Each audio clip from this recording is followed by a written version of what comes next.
अस्सलाम वालेकुम बच्चों, कैसे हो? ठीक हो बच्चों? आपको याद है इससे पिछले लेक्चर में हमने एक लेसन स्टडी किया elastic collision in one dimension. उस लेसन में हम लोगों ने क्या किया, हमने टू बॉडी सिस्टम लिया। उस सिस्टम में हमने दो बॉडीज की आपस में कोलिजन करवाई और दोनों की कोलिजन को फिर हमने स्टडी किया। और स्टडी करते हुए हमने ये ऑब्जर्व किया, हमने ये देखा कि इन दोनों बॉडीज की relative speed before collision is equal to the relative speed after collision. Relative speed before collision को हम रिलेटिव स्पीड ऑफ अप्रोचेस भी कहते हैं और रिलेटिव वेलोसिटी या स्पीड आफ्टर कोलिजन को हम रिलेटिव स्पीड ऑफ सेपरेशन भी कहते हैं। और हमने ये मैथमेटिकली प्रूव किया कि relative speed of approaches is equal to the relative speed of separation. फिर इसके बाद हमने कुछ फार्मूलाज भी डिराइव किए। उन फार्मूलाज की मदद से इन दोनों बॉडीज की वेलोसिटी आफ्टर कोलिजन क्या होगी उसका मैथमेटिकल फॉर्म भी हमारे पास आ गया। आज हम उसी मैथमेटिकल फॉर्म को अप्लाई करके डिफरेंट केसेस को प्रैक्टिकली बेसिस पर देखने की कोशिश करेंगे कि क्या ये फार्मूलाज हम यूज करके बॉडीज की velocity after collision real impact में कैलकुलेट कर सकते हैं या नहीं कर सकते। ये लेसन शुरू करने से पहले वो जो दोनों फार्मूलाज हैं, V1 प्राइम का फार्मूला और V2 प्राइम का फार्मूला, वो भी मैं आपको जुबानी मेमोराइज करने का जो हल है वो भी बताऊंगा कि क्या ट्रिक है जिस तरीके से आप उसको जुबानी याद कर सकते हैं। तो प्लीज जरा फॉलो कीजिएगा। V1 वेलोसिटी आफ्टर कोलिजन कहलाएगी V1 prime is equal to, first bracket use कीजिए, प्लस सेकंड ब्रैकेट। फिर आपने क्या करना है, फर्स्ट ब्रैकेट के डिनोमिनेटर में M1 प्लस M2 लिख देंगे और सेकंड ब्रैकेट के डिनोमिनेटर में भी M1 प्लस M2 लिख देंगे। फिर पहली ब्रैकेट के एंड पे V1 और दूसरी ब्रैकेट के एंड पर V2, ये कॉमन है। V1 प्राइम में भी यही प्रैक्टिस होगी और स्टूडेंट्स देखिएगा V2 प्राइम में भी सेम प्रैक्टिस होगी। डिनोमिनेटर में M1 plus M2 V1 plus second term once again denominator में M1 plus M2 V2। Next क्या है, नेक्स्ट डिफरेंस क्या है, नेक्स्ट देखते हैं जी। अब जरा गौर कीजिए, ये V1 प्राइम, V के साथ सबस्क्रिप्ट में 1 आ रहा है। 1 इस बात की दलील है कि ये M1 बॉडी की वेलोसिटी है। 1 बता रहा है आफ्टर कोलिजन। जिस बॉडी की ये वेलोसिटी हो उसका ऑपोजिट बॉडी सोचिए, तो M1 की ये वेलोसिटी है तो M1 का ऑपोजिट होगा M2। M2 को आप इधर लिख देंगे। सर ये कैसे पता चला M2 को इधर लिखेंगे? सबस्क्रिप्ट से मैच करेगा 2 2 के साथ। M2 इधर लिखा और इसको फिर 2 से मल्टीप्लाई कर दीजिए। ये जो M2 है इसको एज इट इज यहां पर राइट साइड पर लिखिए, माइनस साइन यूज कीजिए और जो बच गया है वो इधर लिख लीजिए M1। तो V1 प्राइम का formula M1 minus M2 over M1 plus M2 V1 plus 2M2 M1 plus M2 into V2। यही लॉजिक इधर अप्लाई कीजिए। V2 प्राइम है, V2 ये 2 सबस्क्रिप्ट में रिप्रेजेंट कर रहा है कि ये M2 की वेलोसिटी है। M2 का ऑपोजिट क्या होगा? M1 होगा। अब क्या करेंगे, M1 मैच लिखेंगे। सर M1 इधर क्यों लिखा? क्योंकि हमने सबस्क्रिप्ट मैच करने हैं। 1 1 से मैच करेगा और इसके मैच को 2 टाइम्स कर दो जैसे इसके मैच को किया था। अब ये जो आपने M1 लिखा है इसको एज इट इज इधर ले जाइए। M1 माइनस जो टर्म बची M2 हमने इधर लिख लिया। तो V1 प्राइम और V2 प्राइम के दोनों फार्मूलाज आपके सामने आ गए।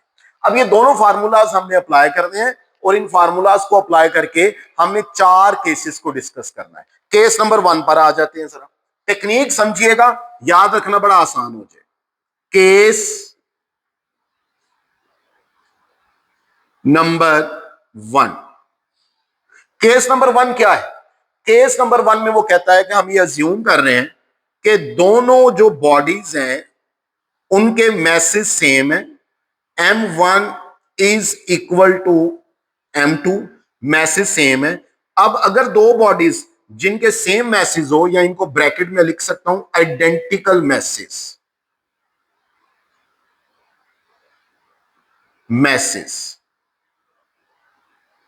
वो कह सकता है कि आइडेंटिकल मैसेज की वेलोसिटीज को कैलकुलेट कीजिए। वेलोसिटीज कब? After collision. वेलोसिटीज कैलकुलेट कीजिए आइडेंटिकल मैसेज की कब? After collision. अब जब बच्चों उसने आफ्टर कोलिजन कह दिया तो इसका मतलब ये हुआ कि वो आपसे डिमांड कर रहा है you have to calculate v1 prime and v2 prime. This is what we want to know with this condition. Condition क्या है? Message same. तो v1 प्राइम और v2 प्राइम कैलकुलेट करनी है। अब मैंने ये कैलकुलेट करनी है, मेरे पास v1 प्राइम का ये फार्मूला, v2 प्राइम का ये फार्मूला। देखिएगा मैं ये कंडीशन अप्लाई कर रहा हूं एज m1 इक्वल है m2 के। चूंकि दोनों मैसेज सेम है, मैसेज आइडेंटिकल है, सेम है, तो मैं जान छुड़ाने के लिए मैं इसको सबस्क्रिप्ट से अवॉइड करने के लिए मैं इसको m ही कह देता हूं। जब मैसेज सेम है तो उनको m कह दिया। इसका मतलब इक्वेशन 1 में दिस v1 प्राइम में और v2 प्राइम में जहां जहां आपको m या 1 या m2 नजर आ रहा है आप उसका m यूज कर लीजिएगा। So v1 prime is equal to bracket m minus m divided by m plus m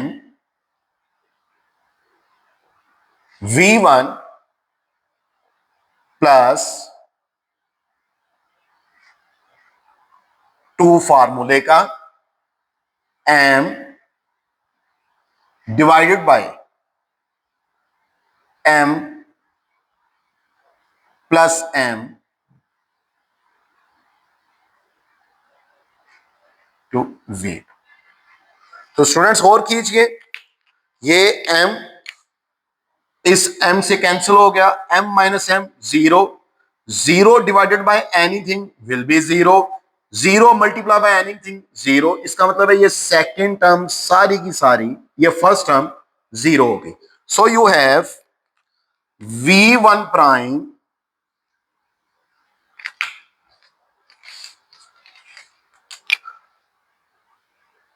v1 prime is equal to zero plus 2m, m plus m 2m into v2।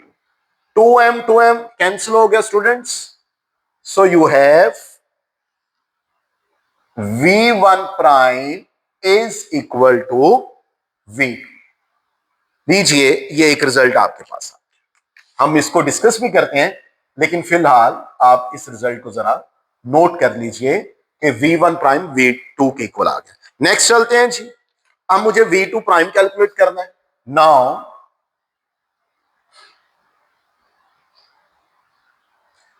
v2 prime is equal to 2m over m plus m v1 plus m minus m divided by m plus m v2। और कीजिएगा v2 prime is equal to 2m m plus m 2m v1 plus m minus m zero, zero divided by something zero, zero multiply by something zero. It means this whole term m m से cancel हो गया, zero आया, इसने इस पूरी term को zero कर दिया। So your second term is zero. So V2 prime is equal to 2m से कैंसिल हो गया, V1 प्राइम। लीजिए ये दूसरे की रिजल्ट आ गया। अब इधर से इंफॉर्मेशन क्या मिली बच्चों, मुझे इंफॉर्मेशन देखते हैं रिजल्ट क्या है। व्हाट इज रिजल्ट, जरा गौर कीजिए। V1 प्राइम V2 के इक्वल आ रहा है और V2 क्या था, वेलोसिटीज। V2 वाज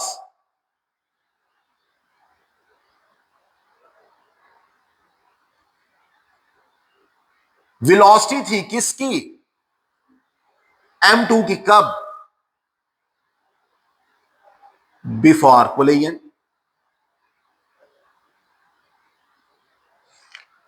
और V1 क्या है,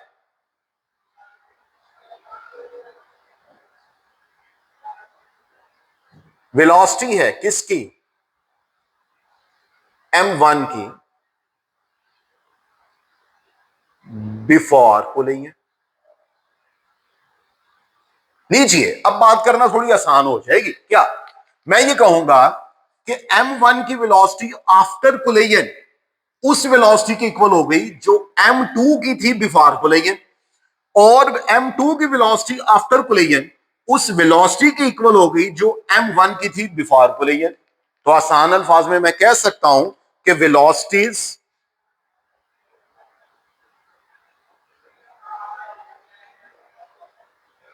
आर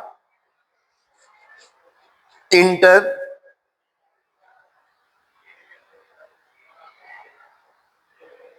चेंज। वेलोसिटीज जो हैं वो इंटरचेंज हो गई।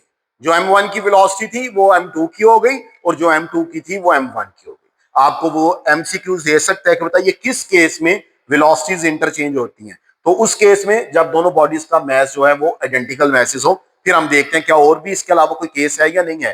ये केस 1 है। अच्छा ये जो केस 1 है ना, मैं इसको समराइज करके जरा इधर इसका रिजल्ट लिख लूं। केस 1,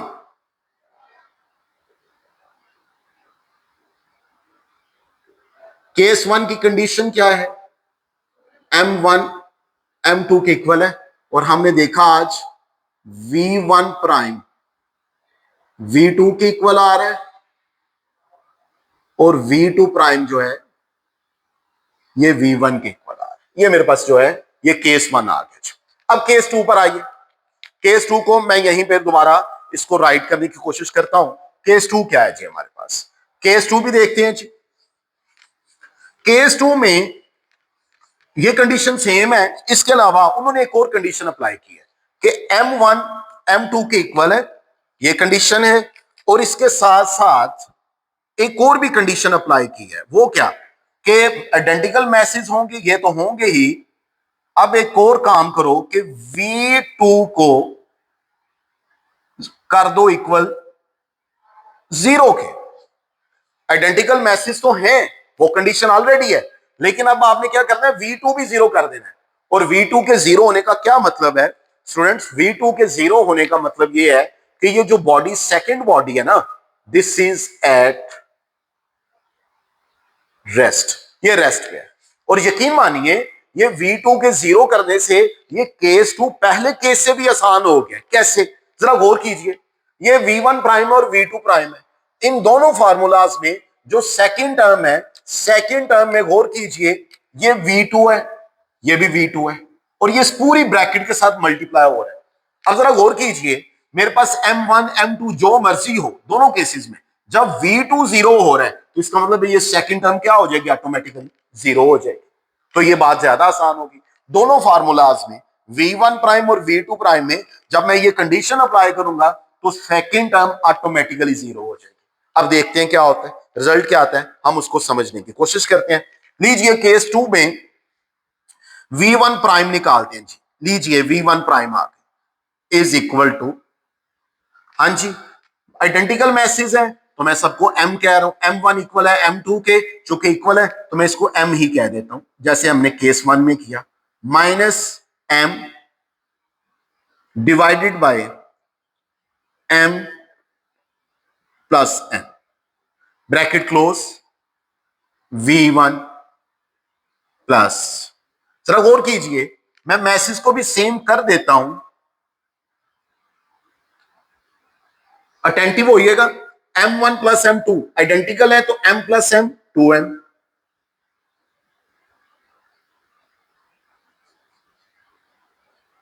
जीरो, v2 जीरो, जब v2 zero, zero multiply bye anything zero, अब m माइनस m, देखिए m m से कैंसिल, ये भी जीरो हो गया। बच्चों जरा गौर करो, ये m m से कैंसिल है, this is 0, 0 divided by something 0, multiply by something 0, this is 0 and this term is already 0, so v1 prime किसके इक्वल आ गया, v1 prime बच्चों आ गया 0 के इक्वल। देखिए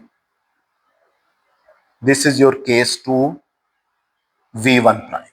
अब आ जाइए v2 prime की तरफ।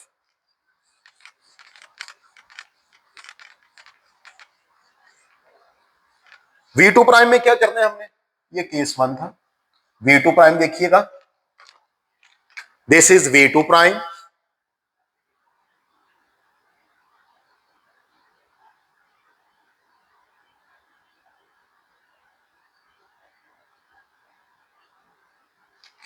v2 prime 2m divided by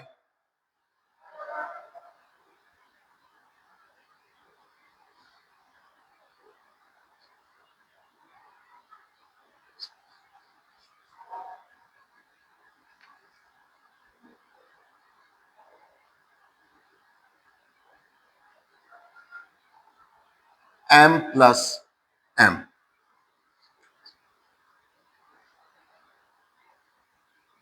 zero. So you have v2 prime is equal to 2m m plus m 2m v1 plus m minus m 0, 0 multiplied by 0, this is again 0, you have v2 prime is equal to 2m से cancel, you have 1 multiplied by v1, it means v2 prime is equal to v1। लीजिए ये मेरे पास again result आ गया, v2 prime is equal to v1 और v1 prime is equal to 0। Result क्या है, अभी result देख लेते हैं।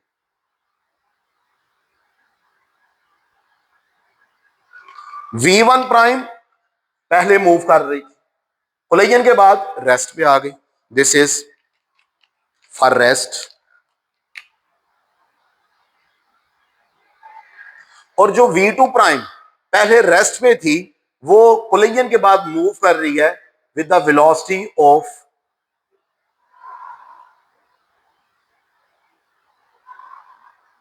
m1 before collision. तो गौर कीजिए, क्या दोबारा वेलोसिटीज इंटरचेंज नहीं हुई, फिर से इंटरचेंज हुई हैं।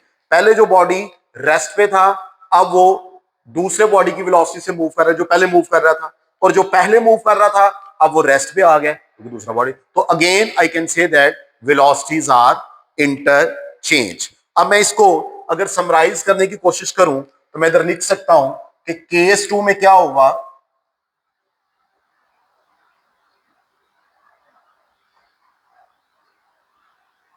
केस 2 की कंडीशंस क्या हैं, m1 इक्वल है m2 के with one more condition that v2 is equal to 0। तो इसमें क्या हुआ, v1 prime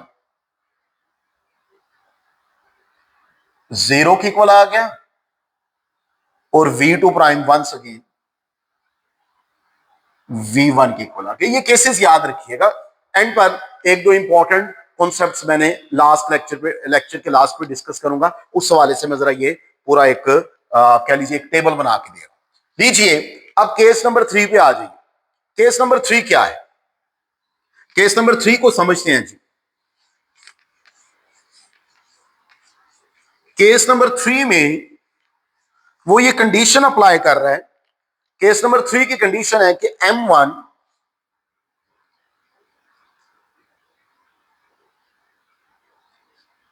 is greater than M2 but M2 is equal to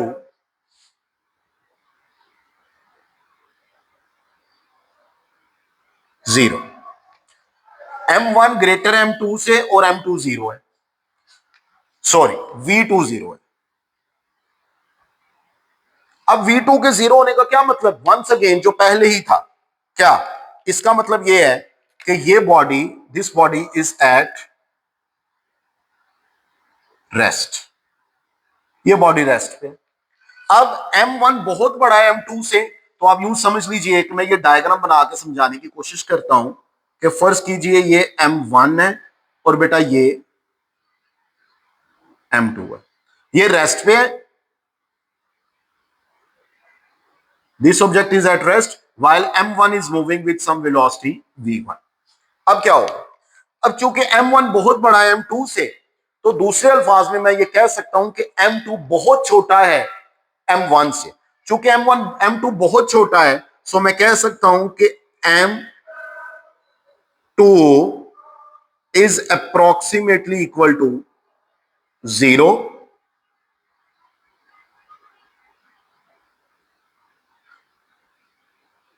V2 is equal to 0 as well। तो ये दोनों कंडीशंस लगेंगी। M1 बहुत बड़ा है M2 से, या M2 बहुत छोटा है M1 से। कितना छोटा है? M2 इतना छोटा है कि ऑलमोस्ट 0 के इक्वल है, और V2 भी 0 के इक्वल है। अब मैंने क्या करना है, V1 प्राइम में और V2 प्राइम में जहां जहां पर M2 आएगा उसको 0 कर दूंगा, और जहां जहां पर V2 आएगा उसको भी 0 कर दूंगा। स्टूडेंट्स गौर कीजिए, V2 0 होने का मतलब यह है कि वंस अगेन दोनों फार्मूलाज में जो सेकंड टर्म है वो 0 हो जाएगी। तो अब मैं आपको फर्स्ट टर्म के बारे में बताऊंगा, फर्स्ट टर्म क्या बनेगी। फर्स्ट टर्म जरा गौर कीजिएगा, you have V1 prime which is equal to J M1 minus, ये M2 है और M2 0 के इक्वल है, divided by M1 plus 0 into V1 plus, ये सारी टर्म में V2 0 हो रहा है तो ये टर्म 0 हो गई। It means V1 prime is equal to M1 divided by M1, this is V1। M1 से cancel, you have V1 prime is equal to V1। लीजिए ये आपके पास टर्म आ गई। अब देखते हैं V2 प्राइम के साथ क्या होता है। ये V2 प्राइम की इक्वेशन है, ये V2 पर V2 0 है, उस वजह से ये टर्म 0 हो गई। ये 2M1, this is M1, M2, this is M2 minus M1 over M1 plus M2। लीजिए ये फार्मूला। अब मैं क्या करता हूं, M2 को 0 यूज करना, इज इक्वल टू, नीचे देखिएगा,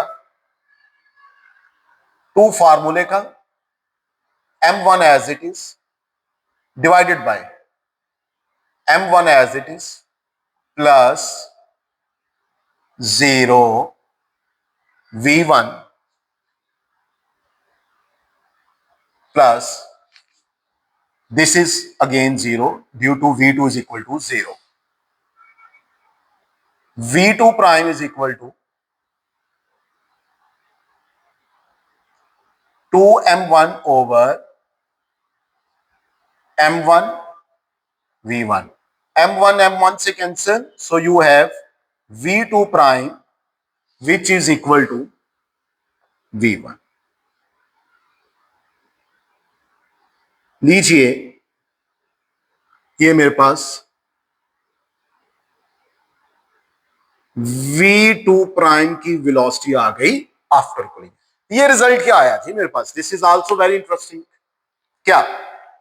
देखिए, अगर मैं v1 प्राइम देखूं तो v1 प्राइम आ रहा है v1।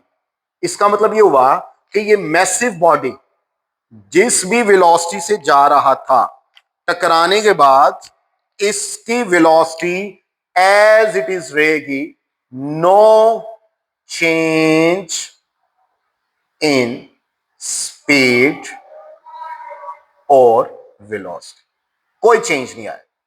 स्पीड मींस ना मैग्नीट्यूड वाइज कोई चेंज आया है, ना ही डायरेक्शन वाइज कोई चेंज आया, सेम। लेकिन इधर आइए जरा देखिए, ये लाइटर बॉडी जो छोटा बॉडी था m2, ये रेस्ट में था, लेकिन जब m1 इसके साथ आके कोलिजन हुई तो इसकी वेलोसिटी ये इतनी ज्यादा बढ़ गई कि इस m2 की वेलोसिटी मैसिव बॉडी की वेलोसिटी से भी 2 टाइम्स हो गई, 2 times of velocity of massive body. कि मैसिव बॉडी जिस वेलोसिटी से मूव कर रहा था, जब ये इससे टकराया तो इसकी वेलोसिटी इस मैसिव बॉडी की वेलोसिटी से भी 2 टाइम्स हो गई है, और मैसिव बॉडी की वेलोसिटी पर या स्पीड पर कोई चेंज नहीं आया। इसको आप केस नंबर 3 कह लीजिए।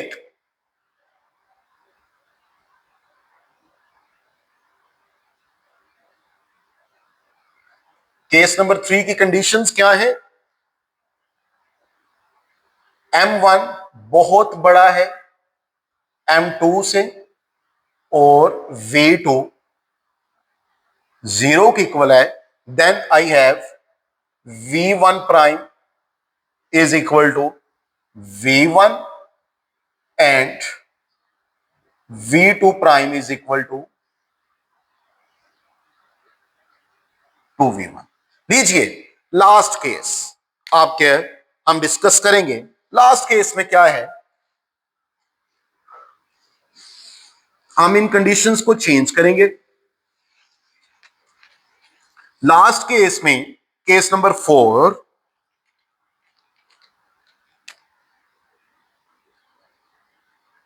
केस नंबर 4 है जी, m1 is much much less than m2 and v2 is at rest. Diagram थोड़ी चेंज हो जाएगी।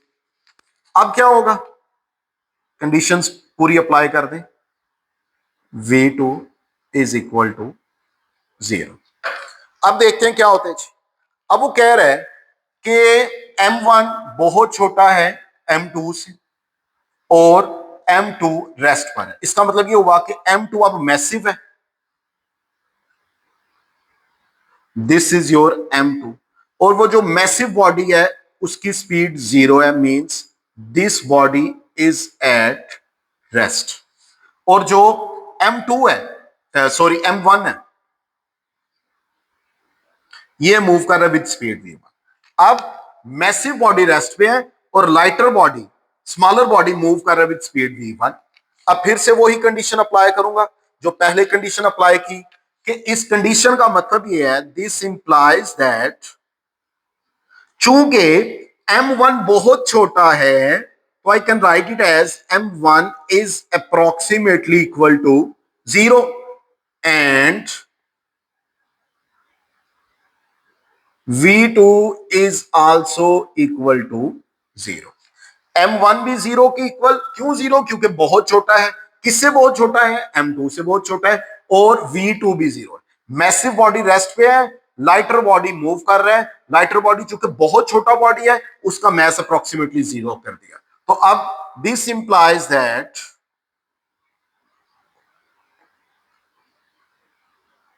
v1 prime is equal to m1 approximately 0 है, so it means 0 minus m2 divided by plus m2 v1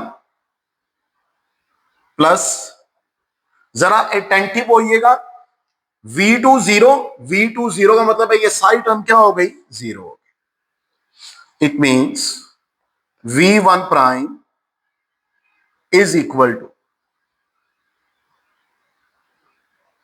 divided by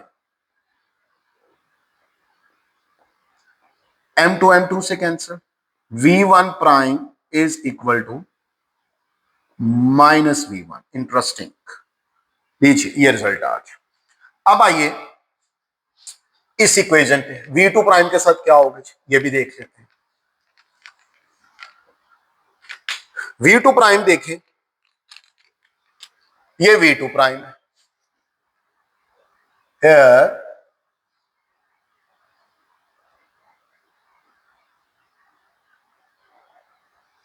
g m1 0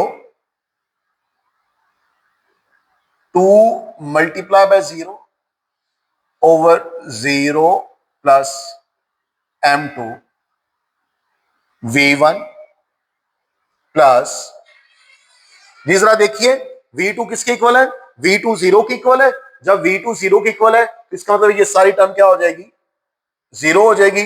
you have v2 prime is equal to 0 divided by something 0 multiply by something 0, it means you got 0. So v2 prime 0 के equal आ गया और v1 prime equal है minus v1 के। इसका क्या मतलब है, इसका मतलब ये हुआ, जरा गौर कीजिए कि मैसिव बॉडी बिफोर कुलेयन भी रेस्ट पे था और आफ्टर कुलेयन भी रेस्ट पे है, लेकिन जो लाइटर बॉडी है जब वो इससे टकराई तो टकराने के बाद वो बाउंस बैक करके वापस चली गई, क्योंकि उसकी स्पीड का मैग्नीट्यूड तो वही है लेकिन डायरेक्शन रिवर्स हो गई। तो मैं कहूंगा वो बाउंस बैक की और बाउंस बैक करके वापस चल गई। इसके जरा प्रैक्टिकल एग्जांपल मेरे जहन में आई है, वो देख लीजिए। फर्ज कीजिए ये मैसिव बॉडी जो है ये आपके रूम की वॉल है और ये जो लाइटर बॉडी है ये आपके हाथ में क्रिकेट बॉल है। आप क्या करते हो, इसको इसके ऊपर फॉल करवाओगे, जब ये इसके ऊपर पुश करेगा तो ये एक्शन का रिएक्शन होगा, ये वापस उसी स्पीड से जाएगा जिस स्पीड से आपने इसके ऊपर फॉल करवाया, पुश किया है। और जो मैसिव बॉडी आपकी दीवार है वो पहले भी रेस्ट पे है और कोलेजन के बाद भी रेस्ट पे होगी। ये आपके पास। अब इसकी जरा समरी पर आइए, this is very interesting. Case number 4, case number 4 में क्या हुआ,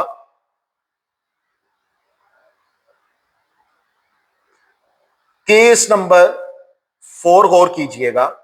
केस नंबर 4 की कंडीशन क्या है, m1 is much less than m2 while v2 is equal to 0, then we get v1 prime is equal to minus v1 and v2 prime is equal to 0। लीजिए ये cases आ गए।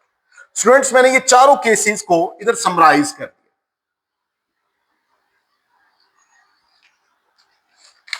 This is your case 1, case 2, case 3, case 4। और चारों cases में देखिए v1 prime v2 prime आपका target है, आपने कैलकुलेट करना है। यहां तक अगर आप कैलकुलेट करने के काबिल हैं, इससे अगले स्टेप में आपसे दो तरह की टर्म्स की वो डिमांड कर सकता है। मिसाल के तौर पर कह सकता है टू फाइंड